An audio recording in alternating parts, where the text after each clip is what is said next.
بالخصوص نوجوانان اسلام،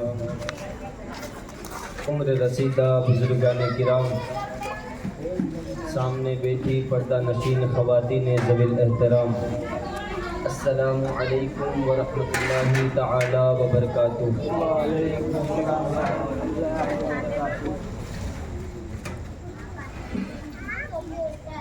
نحمده ونصلي ونسلم على رسوله الكريم،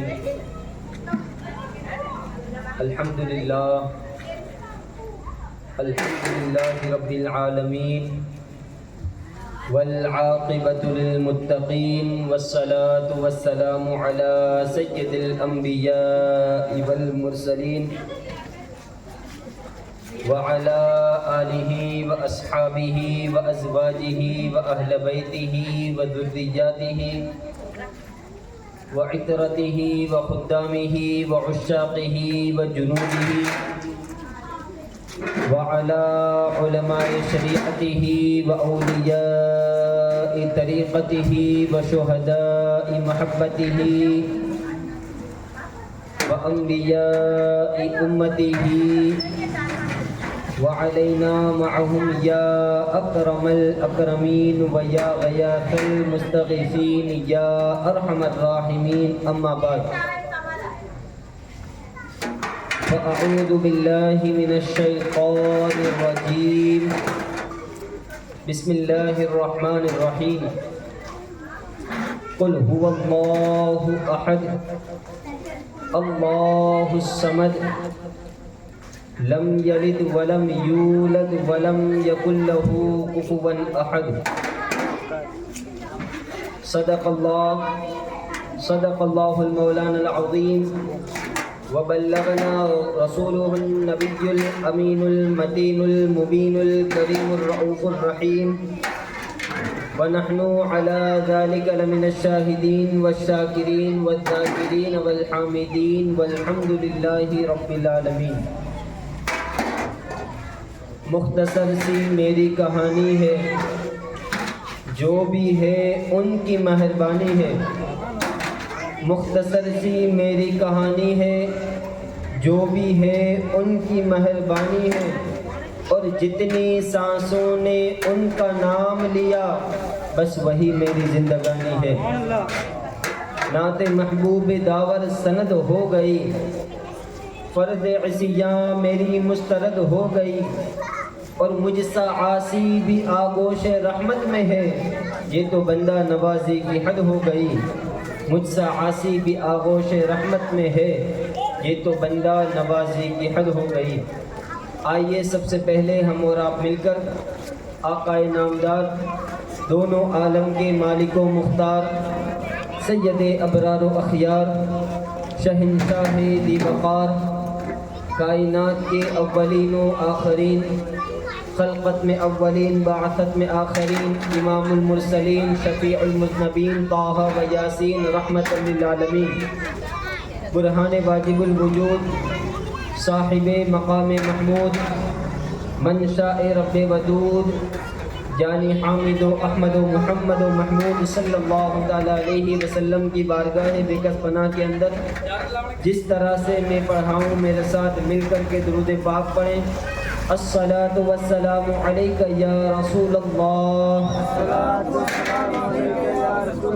الصلاۃ والسلام علیک یا حبیب اللہ، الصلاۃ والسلام علیک یا نبی اللہ، صلی اللہ تعالی علیہ وسلم۔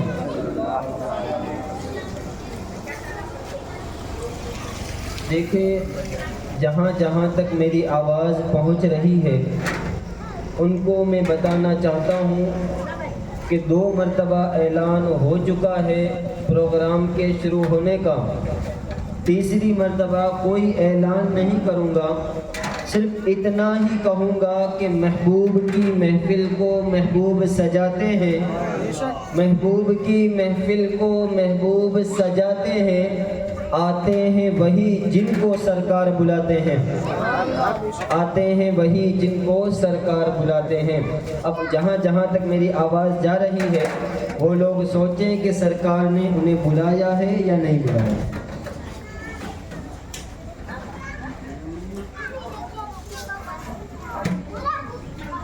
اہل سنت والجماعت کا عقیدہ چند سطروں کے اندر بطور نظم آپ کے سامنے پیش کر رہا ہوں۔ صدیق اکبر پر صداقت ناز کرتی ہے، صدیق اکبر پر صداقت ناز کرتی ہے، عمر فاروق اعظم پر عدالت ناز کرتی ہے۔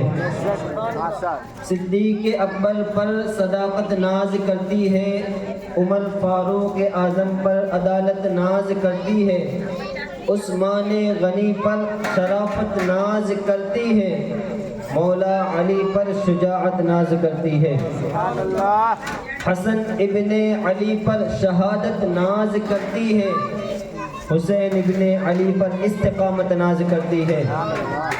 الفاطمۃ بدعۃ منی، رسول پاک نے فرمایا فاطمہ میرے جگر کا ٹکڑا ہے۔ زہرا وہ طاہرہ ہے کہ طہارت کو ناز ہے،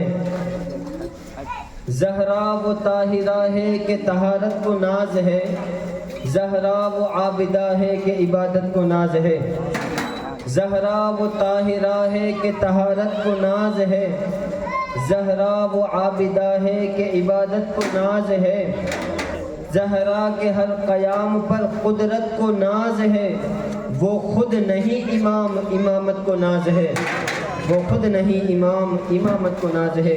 ایک مرتبہ نبی، آل نبی اور اصحاب نبی پر درود پاک پڑھیں۔ اللہم صلی علی سیدنا و مولانا محمد کما تحب وترضى ان صلی علیہ صلاۃ و سلام علیک یا سیدی یا حبیبی یا رسول اللہ صلی اللہ تعالی علیہ وسلم۔ دیکھیں وقت میرے پاس صرف آدھا گھنٹہ ہے، کوئی لمبی چوڑی تمہید بیان نہیں کروں، اس لیے وقت جو کہ کم ہے پوری توجہ میری طرف اگر رہے گی تو انشاءاللہ آج کے بیان میں آپ لطف اندوز ہو کر کے جائیں گے، رہے گی انشاءاللہ۔ قرآن مقدس کی جس سورہ مبارکہ کی میں نے تلاوت کی اس کے دو نام، سورہ اخلاص بھی ہے اور سورۃ التوحید بھی ہے، اس کے علاوہ بہت سارے نام، مشہور نام یہ دو۔ اللہ تبارک و تعالیٰ ارشاد فرماتا ہے قل هو اللہ احد، اے محبوب تم فرما دو وہ اللہ ایک ہے، اللہ الصمد، اللہ بڑا بے نیاز ہے، لم یلد نہ اس کا کوئی بیٹا ہے، ولم یولد نہ وہ کسی کا باپ ہے، وَلَمْ يَكُنْ لَهُ كُفُوًا أَحَدٌ اور اس کا کوئی برابر ہم پلہ نہیں ہے۔ حضرت محترم توجہ میری طرف ہے، ایک سوال، یہ کون سا وقت ہے؟ رات۔ اگر میں کہوں کہ یہ رات ہے، پوری توجہ رکھنا، اگر میں کہوں کہ یہ رات ہے، ادھر سے سامنے سے کوئی بندہ کھڑا ہو جائے اور کہے کہ نہ سید صاحب یہ رات نہیں یہ دن ہے،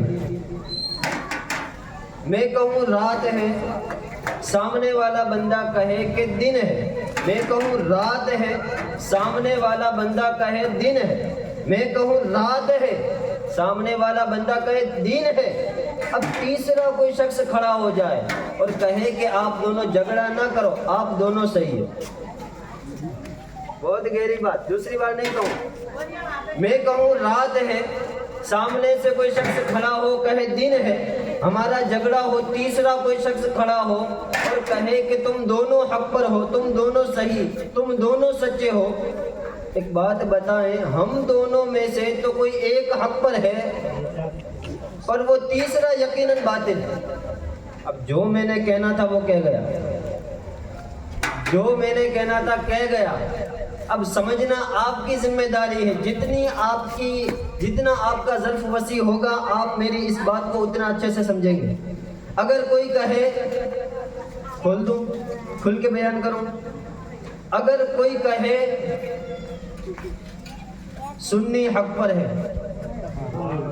اگر کوئی کہے شیعہ حق پر ہے، تیسرا بندہ کھڑا ہو کر کے کہے دونوں حق پر ہے، میں اتنا ہی کہوں گا کہ ہم دونوں میں سے تو کوئی ایک حق پر ہے، تیسرا یقیناً باطل ہے۔ اللہم صلی علی سیدنا و مولانا محمد کما تحب و ترضی بان تصلی علیہ صلاۃ و سلام علیک یا سیدی یا حبیبی یا رسول اللہ صلی اللہ تعالی علیہ وآلہ وصحبہ وبارک وسلم۔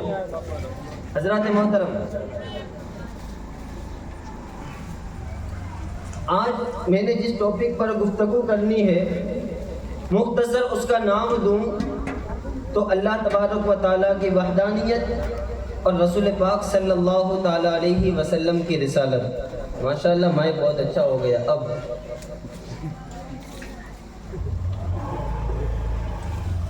توحید کا جو مسئلہ ہے، اللہ کو ماننے کا جو مسئلہ ہے، یہ ہمیں سائنس نہیں سمجھا سکتی۔ اللہ کو جو ماننے کا مسئلہ ہے، یہ ہمیں میتھمیٹکس نہیں سمجھا سکتی۔ اللہ کو جو ماننے کا مسئلہ ہے، یہ مسئلہ ہمیں کوئی دنیا دار نہیں سمجھا سکتا۔ کیوں؟ اس لیے کہ جو خود ہی حق پر نہ ہو وہ حق کو کیا سمجھا۔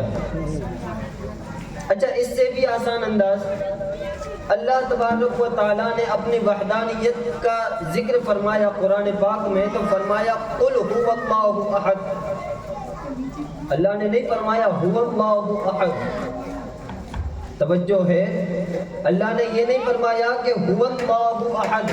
هو اللہ احد کا مطلب اللہ ایک ہے، لیکن اللہ نے صرف یہ نہیں فرمایا کہ اللہ ایک ہے، اللہ نے فرمایا قل هو اللہ احد، یعنی اے محبوب تم فرما دو کہ اللہ ایک ہے۔ یعنی مطلب کیا؟ مطلب یہ ہے کہ اللہ کو سمجھنے سے پہلے، وحدانیت کو سمجھنے سے پہلے اس شخص کو سمجھنا لازم ہے جس نے وحدانیت کو بیان کیا ہے۔ یعنی میں یوں کہہ سکتا ہوں کہ بغیر ہمارے نبی پاک صلی اللہ تعالیٰ علیہ وسلم کو ماننے کے، ہمارے نبی کو مانے بغیر خدا تک ہم پہنچ ہی نہیں سکتے۔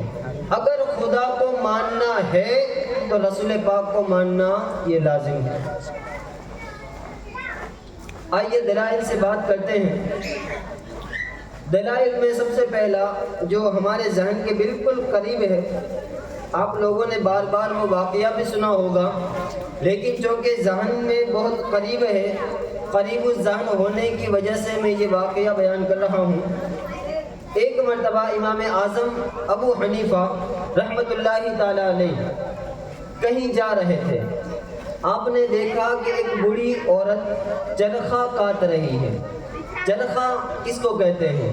آپ نے دیکھا ہوگا پرانے زمانے کے اندر عورتیں جو ہے وہ چرخہ کاٹتی تھی، گول گول پہیے جیسا ہوتا تھا جس کو گھما گھما کر کے دھاگے وغیرہ یا گالیچے وغیرہ بنایا کرتی تھی، اس کو کہتے ہیں چرخہ کاٹنا۔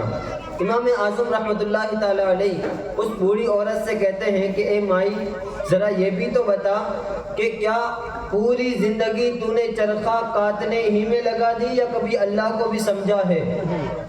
اب وہ بوڑھی عورت نے کہا کہ امام صاحب بات صرف اتنی ہے کہ میں نے اس چرخے سے اللہ کو بھی جان لیا ہے اور اللہ کے ایک ہونے کو بھی جان لیا ہے۔ امام صاحب نے حیرت سے پوچھا کہ کس طرح ایک چرخہ کیسے بتا سکتا ہے کہ اللہ موجود ہے، اور یہ چرخہ کیسے بتا سکتا ہے کہ وہ جو موجود ہے وہ ایک ہی ہے؟ یہ چرخہ کیسے بتا سکتا ہے کہ خدا ہے، اور یہ چرخہ کیسے بتا سکتا ہے کہ خدا ایک ہی ہے؟ وہ بڑھیا نے کہا، جواب دیا امام صاحب، بات اتنی ہے کہ اگر چرخہ چلانے والی دو ہوتی، چرخہ چلانے والی دو عورتیں ہوتی تو ایک کہتی کہ میں اس طرف چلاؤں گی، دوسری کہتی کہ میں اس طرف چلاؤں گی، ایک کہتی کہ میں سیدھی طرف چلاؤں گی، دوسری کہتی کہ میں دوسری طرف چلاؤں گی، تو جب ایک عورت ایک طرف چلائے، دوسری عورت دوسری طرف چلائے تو یقیناً چرخہ ٹوٹ جائے گا۔ آگے آ جائیں، تھوڑا آگے آ جائیں. اللهم صل على سيدنا ومولانا محمد كما تحب وترضى بأن تصلي عليه الصلاة والسلام عليك يا سيدي يا حبيبي يا رسول اللہ. وہ عورت کہتی ہے کہ ایک عورت اگر چاہے تو آگے چلائے، دوسری عورت پیچھے چلائے تو ایسی صورت میں چرخہ ٹوٹ جائے گا. اچھا، اگر کوئی دو عورتیں اس بات میں قائم ہو جائے کہ دونوں ایک ہی سمت میں چرخہ چلائیں گی تو دو عورتوں کی طاقت سے جب ایک چرخہ چلے گا تو دھاگا ٹوٹ جائے گا. تو اگر دو عورتیں ہوں اور مختلف سمت میں چرخہ چلائے تو چرخہ ٹوٹ جاتا ہے، اگر ایک ہی سمت میں چلائے تو دھاگا ٹوٹ جاتا ہے. اس بات نے مجھے بتایا کہ جب یہ ایک چرخہ میرے چلائے بغیر نہیں چل سکتا تو اتنی بڑی دنیا کسی کے چلائے بغیر کیسے چل سکتی ہے. اچھا، دوسری بات کہ یہ ایک چرخہ اگر عورت ایک طرف چلائے دوسری عورت دوسری طرف چلائے تو جس طرح چرخہ ٹوٹ جاتا ہے، اسی طرح اگر اس کائنات کے نظام میں دو خدا ہوتے اور ایک کہتا کہ میں فلاں کو بیٹا دوں گا، دوسرا کہتا نہیں میں بیٹی دوں گا، ایک کہتا میں فلاں کو بادشاہ بناؤں گا تو دوسرا کہتا کہ نہیں میں فلاں کو فقیر بناؤں گا، ایک کہتا کہ میں فلاں کو موت دوں گا تو دوسرا کہتا کہ میں فلاں کو زندگی دوں گا، ایک کہتا کہ میں اس کو بیماری دوں گا، دوسرا کہتا کہ میں اس کو شفا دوں گا. تو جب دونوں خدا کا اگر آمنے سامنے جھگڑا ہو جاتا ہے تو یہ دنیا کا نظام درہم برہم ہو جاتا ہے. تو مجھے اس چرخے نے بتایا کہ خدا ہے اور ایک ہی ہے. تو یہ پہلی دلیل، یہ عقلی دلیل. اب آ جائیں نقلی دلیل کی طرف. ایک دلیل ہو گئی خدا کے موجود ہونے کی، ہو گئی، آواز نہیں آئی آپ لوگوں کو. اچھا، دوسری دلیل، آئیے دوسری دلیل ہم قرآن پاک سے سنتے ہیں. میرے سامنے سورہ ملک ہے، تیسری آیت آخر سے دوسرا پارہ، سورہ ملک کی آیت نمبر 3 میں اللہ تبارک و تعالیٰ ارشاد فرماتا ہے. توجہ دیجئے گا، قرآن پاک پڑھ رہا ہوں. بسم اللہ الرحمن الرحیم.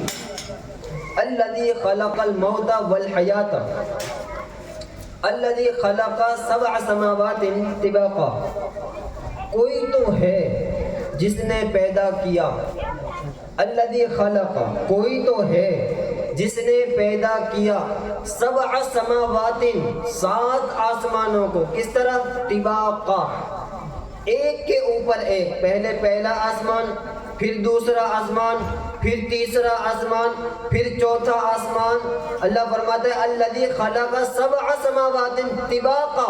کوئی تو ہے جس نے 7 آسمانوں کو ایک کے اوپر ایک پیدا کیا.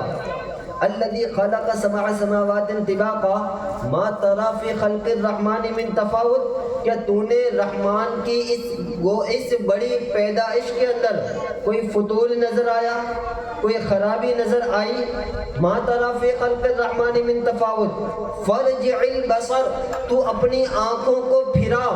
اللہ فرماتا ہے اے میرے بندے، تو ڈاکٹر ہے تو بھی دیکھ، اے میرے بندے تو ٹیچر ہے تو بھی دیکھ، اے میرے بندے تو وکیل ہے تو بھی دنیا میں دیکھ، اے میرے بندے تو جج ہے تو بھی دنیا میں دیکھ، اے میرے بندے تو غریب ہے تو بھی دیکھ، اے میرے بندے تو امیر ہے تو بھی دیکھ. اس بڑے آسمان کو دیکھ، اس کی بناوٹ کو دیکھ، اس کی تخلیق کو دیکھ، اور پھر فرجع البصر، اپنی نگاہوں کو دے، اپنی نگاہوں کو لوٹا آسمانوں کی طرف. فرجع البصر هل ترى من فطور. کہ تو نے رحمان کی پیدائش کے اندر کوئی خرابی دیکھی ہے، کوئی خرابی دیکھی ہے؟ تو یہ تو سورہ ملک کی آیت ہے. اب آئیے سورہ یاسین پڑھتے ہیں. اللہ تبارک و تعالیٰ ارشاد فرماتا ہے والشمس تجری لمستقر لها. سورج کو دیکھو، سورج اپنے مستقر میں لگاتار چل رہا ہے. سورج کا ایک رستہ ہے، سورج روزانہ صبح اگتا ہے اس رستے پر، شام کو ڈوبتا ہے اس کے رستے پر. سورج روزانہ جس جگہ سے اگتا ہے شام کو ڈوبتا ہے دوسری جگہ پر. جب دوسرا دن آتا ہے تو واپس اگتا ہے، واپس ڈوب جاتا ہے. آگے والی آیت میں اللہ ارشاد فرماتا ہے والقمر قدرناها منازل. ہم نے چاند کو ایک ایک منزل میں مقید رکھا ہے. ہم چاند کو اگاتے ہیں اور اس کو ڈباتے ہیں. کہنے کا مقصد اللہ کا یہ ہے کہ تم سورج کو دیکھو. جس طرح سورج آج نکلا, کل بھی نکلے گا, پرسوں بھی نکلے گا, ترسوں بھی نکلے گا, 1 مہینے بعد بھی نکلے گا. اسی طرح چاند کو دیکھو, آج بھی نکلا, کل بھی نکلا, پرسوں بھی نکلا, ترسوں بھی نکلا, ہر مہینے نکلا, ہر سال نکلا, ہر صدی میں نکلا. وہ نکلتا ہی گیا. روزانہ ڈوبا, وہ ڈوبا, وہ ڈوبتا ہی گیا. لیکن آپ حیرت میں پڑ جائیں گے. مفسرین کرام لکھتے ہیں کہ سب سے پہلے سورج اگتا ہے, پھر چاند آتا ہے. اللہ فرماتا ہے لَلشَّمْسُ يَنبَغِي لَهَا أَن تُدْرِكَ الْقَمَرَ, کہ سورج میں یہ طاقت نہیں کہ چاند کو پکڑے. وَالْقَمَرُ قَدَّرْنَاهُ مَنَازِلَ, چاند میں یہ طاقت نہیں کہ سورج کو پیچھا کرے. مطلب یہ ہے کہ روزانہ دن آتا ہے, پھر رات آتی ہے, پھر دن آتا ہے, پھر رات آتی ہے. تو اے میرے بندے بتا کہ یہ بار بار دن کا آنا, بار بار رات کا آنا, کیا تمہیں یہ پتہ نہیں چلتا کہ کوئی تو ہے جو دن چلا رہا ہے, کوئی تو ہے جو دن اگا رہا ہے, کوئی تو ہے جو صبح کا اجالا لا رہا ہے. اچھا, یہاں پر رک کر کے میں ایک اور نقطہ بیان کروں. مفسرین کرام لکھتے ہیں کہ آسمانی مخلوق میں سب سے بڑی 2 مخلوق, ایک ہے سورج, ایک ہے چاند. چھوٹی مخلوق میں تارے آتے ہیں. توجہ, چھوٹی مخلوق میں تارے آتے ہیں. اللہ فرماتا ہے لَلشَّمْسُ يَنبَغِي لَهَا أَن تُدْرِكَ الْقَمَرَ وَلَلَّيْلُ سَابِقُ النَّهَارِ, سورج کے لیے, سورج میں یہ طاقت نہیں کہ وہ چاند کو پکڑے, اور رات میں اتنی طاقت نہیں کہ وہ دن سے آگے بڑھے. پہلے دن آتا ہے, پھر رات آتی ہے, پھر دن آتا ہے, پھر رات آتی ہے. کبھی ایسا نہیں ہو سکتا کہ رات کے بعد دوسری رات آ جائے یا دن کے بعد دوسرا دن آ جائے, یہ نہیں ہو سکتا. تو اللہ تبارک و تعالیٰ نے صرف یہ 2 مخلوق کا ذکر کیوں فرمایا؟ توجہ کیجئے گا میری اس بات پر. اللہ نے آسمانی مخلوق میں 2 بڑی مخلوق کا ذکر فرمایا, اور تیسری مخلوق کے بارے میں فرمایا کہ جب سورج اپنے مدار پر لگاتار چلتا ہے, چاند اپنے مدار پر لگاتار چلتا ہے, تو وَكُلٌّ فِي فَلَكٍ يَسْبَحُونَ, تو جو تارے ہیں نا, یہ چھوٹی مخلوق ہے. جب بڑی مخلوق اپنا کام اپنی ذمہ داری سے کرتی ہے, تو چھوٹی مخلوق بھی اپنا کام ذمہ داری سے کرتی ہے. شاید آپ نے میری بات سمجھی نہیں. کہنا یہ چاہتا ہوں کہ جب بڑے لوگ اپنی ڈیوٹی اپنے وقت پر کریں, جب آگے وان اپنی ڈیوٹی اپنے وقت پر کریں, تو چھوٹے لوگ ہمیشہ اپنی ڈیوٹی اپنے وقت پر کرتے ہیں. تو جس کے پیچھے ہم چلتے ہیں انہیں مرشد کہا جاتا ہے. اب اگر ہمارا مرشد اپنی ڈیوٹی اپنے وقت پر کرے, تو مرید بھی اپنی ڈیوٹی اپنے وقت پر ضرور کریں گے. اچھا, ایک بات اور, اللہ تبارک و تعالیٰ قرآن پاک میں ارشاد فرماتا ہے بڑی مخلوق میں 2 مخلوق, چاند اور سورج. چھوٹی مخلوق میں 1 مخلوق, ستارے. جب بڑی مخلوق اپنا کام اپنے وقت پر صحیح طریقے سے کرتے ہیں, تو چھوٹی مخلوق بھی اپنا کام اپنے وقت پر صحیح طریقے سے کریں گے. یہاں پر صوفیاء کرام فرماتے ہیں کہ آسمان کا جو نظام ہے, آسمان کا جو مینجمنٹ ہے, وہ منظم ہے. روزانہ ایک ہی طرح کا, سورج اگا, دوپہر ہوئی, نصف النہار تک چڑھا, شام ہوئی, ڈوب گیا. دوسرے دن سورج چڑھا, دوپہر ہوئی, نصف النہار تک پہنچا, شام ہوئی, ڈوب گیا. چاند کا بھی یہی کام, اپنے وقت پر اگا, اپنے وقت پر ڈوب گیا, اپنے وقت پر اگا, اپنے وقت پر ڈوب گیا. تاروں کا بھی یہی کام, اپنے وقت پر جگمگائے, اپنے وقت پر ڈوب گئے. اب یہاں پر صوفیاء کرام فرماتے ہیں کہ آسمان کا جو نظام ہے وہ منظم ہے, وہ مینجمنٹ اللہ فرما رہا ہے, اللہ نے اس کا مینجمنٹ کیا ہوا ہے. لیکن زمین کا جو نظام ہے وہ انسانوں نے خراب کیا ہوا ہے. زمین کا جو نظام ہے وہ انسانوں نے خراب کیا ہے. اب صوفیہ فرماتے ہیں کہ اگر کسی بندے کا اندر کا نظام آسمان کے نظام کے مطابق ہو جائے, اللہ اسے فقیر بنا دیتا ہے. تو سمجھ میں آیا بابا فرید کیوں فقیر تھے؟ سمجھ میں آیا غریب نواز کس فقیری پر تھے، سمجھ میں آیا غوث اعظم کو فقیری کیسے ملی، سمجھ میں آیا داتا علی اجمیری کو فقیری کیسے ملی، سمجھ میں آیا کہ صابر کلیر کو فقیری کیسے ملی، سمجھ میں آیا کہ علاء الدین شاہ چشتی کو فقیری کیسے ملی۔ ان تمام بندوں نے، ان تمام اولیاء کرام نے اپنے اندر کے مینجمنٹ کو آفاقی مینجمنٹ کے مطابق کر دیا تھا۔ تو جس طرح وہ منظم تھے، جس طرح آسمان منظم ہے تو وہ پاک ہے، ہمیشہ رہے گا۔ اگر بندے کا اندر کا نظام پاک ہو جائے تو بندہ بھی ہمیشہ روحانیت پر اعلیٰ درجے پر فائز رہے گا۔ تو اگر ہمیں سدھرنا ہے تو ہمیں اپنے اندر کے نظام کو آسمان کے نظام کے مطابق کرنا ہوگا۔ بہرحال ہماری بات تصوف میں چلی گئی۔ اللہ تبارک و تعالیٰ ارشاد فرماتا ہے، میرے پاس صرف 14 منٹ ہے، غور کیجئے گا اللہ تبارک و تعالیٰ کی وحدانیت پر۔ اللہ تبارک و تعالیٰ ارشاد فرماتا ہے، وَأَوْحَى رَبُّكَ إِلَى النَّحْلِ، 14واں پارہ سورہ نحل آیت نمبر 68 اور 69۔ اللہ ارشاد فرماتا ہے، وَأَوْحَى رَبُّكَ إِلَى النَّحْلِ، اور تمہارے رب نے شہد کی مکھی کے دل میں یہ بات ڈالی۔ رب ہے، بات مکھیوں سے کر رہا ہے۔ تو اگر کوئی بڑا مرتبہ، اگر کوئی انسان بڑے مرتبے پر فائز ہو جائے تو چھوٹوں کو بھولنا نہیں چاہیے۔ وَأَوْحَى رَبُّكَ إِلَى النَّحْلِ، اور تمہارے رب نے شہد کی مکھیوں کی طرف وحی کی، ان کے دل میں یہ بات ڈالی۔ کیا بات ڈالی؟ أَنِ اتَّخِذِي مِنَ الْجِبَالِ بُيُوتًا وَمِنَ الشَّجَرِ وَمِمَّا يَعْرِشُونَ، فرمایا رب نے کہ اے شہد کی مکھیوں، تم اپنے گھروں کو بناؤ پہاڑوں کے اندر، تم اپنے گھروں کو بناؤ درختوں کے اندر، تم اپنے گھروں کو بناؤ جہاں انسان رہتے ہیں۔ مجھے بتائیں، مدھ مکھی کے چھتے پہاڑوں پر ہوتے ہیں نا، مدھ مکھی کے چھتے درختوں پر ہوتے ہیں نا، مدھ مکھی کے چھتے گھروں پر ہوتے ہیں نا، تو اللہ نے حکم دیا ہے کہ مدھ مکھیوں تم اپنے چھتوں کو بناؤ انسانوں کے گھر میں، تم اپنے چھتوں کو بناؤ پہاڑوں میں، تم اپنے چھتوں کو بناؤ درختوں میں۔ آگے شہد کی مکھیاں عرض کرتی ہے، میرا مولا بعد میں کہا ثم کلی من کل الثمرات، جب تم اپنا گھر پہاڑوں میں یا درختوں میں یا لوگوں کے گھروں میں بنا لو، اس کے بعد کیا کرنا؟ اس کے بعد ثم کلی من کل الثمرات، ہر طرح کے پھلوں کے پاس جاؤ، پھلوں کا رس چوسو۔ شہد کی مکھیوں نے کہا، اے میرے مولا کیا صرف تازہ پھولوں پر جائیں؟ تو کہا نہیں، بگڑے ہوئے پھولوں پر بھی جاؤ۔ کہا صرف خوشبودار پھولوں پر جائے؟ کہا نہیں، بدبودار پھولوں پر بھی جاؤ۔ کہا میرے مالک کیا صرف میٹھے پھولوں پر جائے؟ کہا نہیں، کڑوے پر بھی جاؤ۔ میرے مالک کیا صرف پھیکے پر بھی جائے؟ کہا نہیں، پھیکے اور کڑووں اور جتنے رنگ، جتنے مزہ، جتنے رنگ کے جو ہے وہ پھول ہیں ان تمام کے اوپر جاؤ۔ کہا کیا کریں؟ ثم کلی من کل الثمرات، اس کا پھل، اس کا جو وہ پھل جو ہے وہ پھول جو ہے اس میں سے رس کو چوسو، اس رس کو چوس کر کے اپنے اپنے چھتوں میں لے جاؤ۔ آگے اللہ ارشاد فرماتا ہے، یخرج من بطونها شراب مختلف الوانہ۔ توجہ رکھنا میری بات پر، میں قرآن پڑھ رہا ہوں۔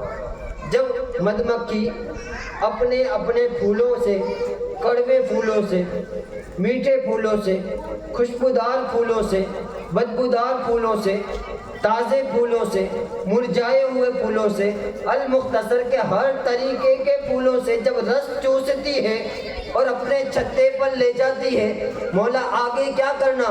آگے کیا کریں؟ فرمایا فَاسْلُكِي سُبُلَ رَبِّكَ ذُلُلًا، اے شہد کی مکھی اپنے رب کے راستے میں چل، اپنے رب کے راستے پر چل۔ شہد کی مکھی کو حکم ہے کہ رب کے راستے کو نہ چھوڑنا۔ اب شہد کی مکھی رب کا راستہ چھوڑ دے تو شہد نہیں بنا سکتی، انسان رب کا راستہ چھوڑ دے تو انسان نہیں بن سکتا۔ اللہ نے ارشاد فرمایا فَاسْلُكِي سُبُلَ رَبِّكَ ذُلُلًا، اپنے رب کے نرم و نازک راستے بنائے ہوئے راستے پر چل۔ یخرج من بطونها شراب مختلف الوانہ، پھر وہ شہد کی مکھی جو پھولوں کا رس چوس کر آتی ہے، اللہ ارشاد فرماتا ہے کہ پھر اس مکھی کے اندر سے رنگ برنگی ایک پینے کی چیز نکلتی ہے۔ مولا پھر اس کے بعد کیا؟ شراب نکل گئی، شربت نکل گیا، چھتے میں آ گیا، اب کیا؟ فَاسْلُكِي سُبُلَ رَبِّكَ ذُلُلًا يَخْرُجُ مِن بُطُونِهَا شَرَابٌ مُخْتَلِفٌ أَلْوَانُهُ فِيهِ مُخْتَلِفٌ أَلْوَانُهُ۔ ہم نے بدبودار پھولوں کا رس بھی چوسا، ہم نے خوشبودار پھولوں کا رس بھی چوسا، ہم نے تازہ پھلوں کا رس بھی چوسا، ہم نے مرجھائے ہوئے پھلوں کا رس بھی چوسا، اور جب اسے اپنے چھتے میں ڈالا تو وہ رنگ برنگی نکلا۔ اب اللہ ارشاد فرماتا ہے فیہ شفاء للناس، اس شہد کے اندر لوگوں کے لیے شفا ہے، سبحان اللہ۔ اس شہد میں لوگوں کے لیے شفا ہے۔ مکھیوں نے کہا میرے مولا یہ پھول یہ جو شہد ہے وہ صرف اچھے پھلوں سے نہیں آیا، یہ برے پھلوں سے بھی آیا، کہا پھر بھی شفا ہے۔ یہ صرف تازہ پھلوں سے یا خوشبودار پھلوں سے نہیں آیا، بدبودار پھلوں سے بھی تو آیا ہے، کہا پھر بھی شفا ہے۔ یہ صرف تازہ خوشبودار میٹھے پھلوں سے نہیں آیا، کڑوے پھلوں سے بھی آیا ہے، کہا پھر بھی شفا ہے۔ شہد کی مکھیوں نے کہا میرے مولا اس میں شفا رکھی کس نے؟ کہا یہی تو ہم سمجھانا چاہتے ہیں، ان فی ذلک الآیات لقوم یتفکرون، کہ اس شہد کی مکھی میں شفا رکھنے والی ذات اللہ کی ذات ہے۔ سبحان اللہ۔ تو میرے دوستوں اور بزرگوں، تو شہد کی مکھی جب شہد کا رس چوس کر کے اپنے چھتے میں ڈالتی ہے تو اللہ اس میں بھی بندوں کے لیے شفا رکھ دیتا ہے۔ اچھا وقت ختم ہو گیا، اب آخری جملے توجہ کیجئے گا۔ شہد کی مکھی نے رس چوسا، چھتے میں ڈالا، اللہ نے شفا دی، تو رسوں کو چوسنے والی مخلوق مکھی، رسوں کو چوسنے والی مخلوق رس مکھی، لیکن اس میں شفا رکھنے والی ذات اللہ کی ہے۔ اب آپ کو میرا ساتھ دینا ہے۔ پھلوں میں رس چوسنے والی مخلوق مکھی، شفا رکھنے والی ذات اللہ کی ہے۔ سورج چل رہا ہے، پیچھے اللہ ہے، چاند نکل رہا ہے، پیچھے اللہ ہے، سورج نکل رہا ہے، پیچھے اللہ ہے، رات آ رہی ہے، پیچھے اللہ ہے، دن آ رہا ہے، پیچھے اللہ ہے، بارش ہو رہی ہے، پیچھے اللہ ہے، چاند نکلتا ہے، پیچھے اللہ ہے، ستارے آ رہے ہیں، پیچھے اللہ ہے، درخت اگ رہے ہیں، پیچھے اللہ ہے، ہم بیج زمین میں ڈال رہے ہیں، اگانے والی ذات اللہ ہے، بارش ہو رہی ہے، گندم اگانے والی ذات اللہ کی ہے۔ تو یہ تمام چیزیں اللہ فرماتا ہے، تو ہم نے اپنے رب کو جانا علامات کے ذریعہ، ہم نے اپنے رب کو جانا چیزوں کے ذریعہ، ہم نے اپنے رب کو جانا نشانیوں کے ذریعہ، لیکن نبی ارشاد فرماتے ہیں یا جابر ان اللہ تعالی قد خلق قبل كل الاشیاء نور نبیک من نورہ فجعل ذلك النور يدور بالقدرت حيث شاء الله تبارك وتعالى ان يخلق الخلق قسم ذلك ولم يكن في ذلك الوقت لوح ولا قلم ولا جنة ولا نار ولا ملك ولا سماء ولا ارض ولا شمس ولا قمر ولا جن ولا انس فلما اراد الله تبارك وتعالى ان يخلق الخلق قسم ذلك النور الى اربعة اجزاء فخلق من الجزء الاول اللوح ومن الثاني القلم ومن الثالث العرش ثم قسم الجزء الرابع الى اخره۔ یا رسول اللہ صلی اللہ تعالی علیہ وسلم، اللہ تبارک و تعالی نے سب سے پہلے کس چیز کو پیدا فرمایا؟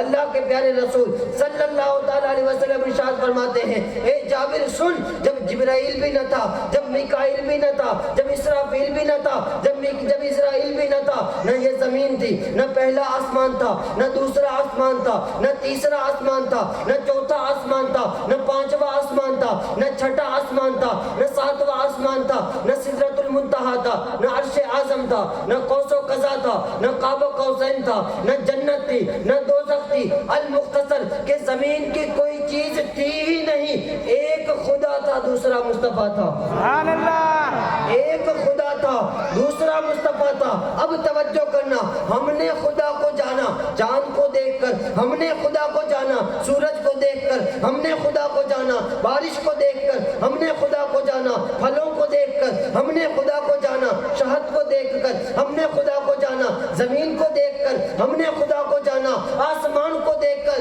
لیکن یہ ساری چیزیں جب تھی ہی نہیں تو اللہ کے محبوب نے اللہ کو کیسے جانا؟ اللہ کے محبوب نے اللہ کو کیسے جانا؟ اے میرے مولا، جب یہ چیزیں تھی ہی نہیں، ہم خدا تک پہنچے علامات کے ذریعہ، ہم خدا تک پہنچے علامات کے ذریعہ، ہم خدا تک پہنچے نشانیوں کے ذریعہ، ہم خدا تک پہنچے یہ تمام چیزوں کے ذریعہ۔ تو جب یہ تمام چیزیں تھی ہی نہیں تو اس وقت اللہ کے رسول نے اللہ کو کیسے پہچانا؟ اللہ نے ارشاد فرمایا کہ اس وقت جب نہ زمین تھی، نہ آسمان تھا، نہ چاند تھا، نہ سورج تھا، نہ ستارے تھے، نہ اشجار تھے، نہ اقمار تھے، نہ انہار تھے، نہ بہار تھے، جب کچھ نہ تھا اس وقت محمد نے اپنے سروں کی آنکھوں سے دیکھ کر مجھے پہچانا۔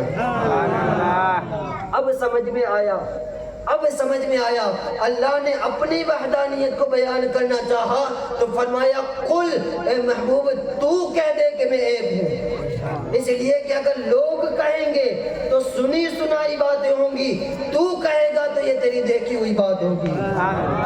تو میرے دوستوں اور بزرگوں، ہم وحدانیت کو ذکر کریں، ہم وحدانیت کو بیان کریں، ہم اللہ کے ایک ہونے کو بیان کریں تو سنی سنائی بات ہے۔ اگر اللہ کا رسول بیان کرے تو اللہ کا رسول رب کو دیکھ کر آیا، اللہ کا رسول رب کو دیکھ کر آیا ہوا ہے۔ اچھا، مجھے یہاں پر ایک اور بات یاد آ رہی ہے، اگر اجازت ہو تو میں بیان کروں۔ اللہ کے رسول صلی اللہ تعالیٰ علیہ وسلم کے خدا نے جب یہ آیت کریمہ نازل کی، وَالشَّمْسِ وَضُحَاهَا وَالْقَمَرِ إِذَا تَلَاهَا، اصل میں بات ہونے جا رہی تھی یہ سورج کی، بات چل رہی تھی یہ چاند کی، بات چل رہی تھی یہ ستاروں کی۔ اتنے میں کملی والے نبی اپنے حجرہ اقدس سے سج دج کر کے نکلے۔ جب چہرہ رسول حجرہ اقدس سے مسجد نبوی میں آیا، اللہ نے فرمایا والشمس وضحاها، قسم ہے مجھے اس چمکتے ہوئے چہرے کی۔ اچھا، صرف اتنا ہی نہیں، جیسے رسول پاک سج دج کر کے آئے تو سورج کی طرح، بلکہ سورج کو جس کے صدقے میں روشنی ملی وہ میرے نبی ہیں، جیسے رسول پاک آئے سورج کی طرح چمکتا ہوا چہرہ دیکھ کر اللہ نے فرمایا والشمس وضحاها، چمکتے ہوئے چہرے سورج کی قسم، میرے محبوب کی قسم۔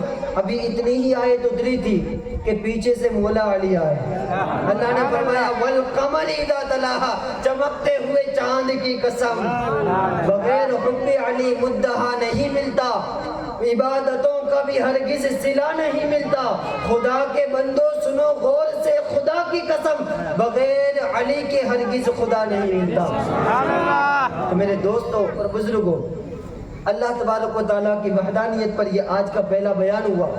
رسول پاک کی رسالت بھی اس میں سمجھ آئی کہ اللہ تبارک و تعالیٰ نے اپنی وحدانیت کو جب بیان کرنا چاہا تو اپنی وحدانیت اپنی زبان سے نہیں، اپنے محبوب کی زبان سے بیان کروائی، تاکہ دنیا والوں کو پتہ چل جائے آدم اگرچہ اشرف المخلوقات میں سب کے باپ ہیں، نوح اگرچہ اشرف المخلوقات میں آدم ثانی ہے، یوسف اگرچہ حسن یوسف کے ماہر ہیں، ابراہیم اگرچہ میرے رسول صلی اللہ تعالیٰ علیہ وسلم کے جد امجد ہیں، لیکن یہ تمام کے تمام بھی جہاں کاسہ گدائی لے کر کے کھڑے ہوئے ہیں اسے محمد عربی کہا جاتا ہے۔ یہی وجہ ہے کہ اللہ تبارک و تعالیٰ نے اپنی وحدانیت جب بیان کرنا چاہا، اپنی وحدانیت کو جب بیان کرنا چاہا تو اپنی زبان سے نہیں، اپنے محبوب کی زبان سے کہلوایا قل هو اللہ احد، کہ ایک میں ہوں، لیکن میرے مصطفیٰ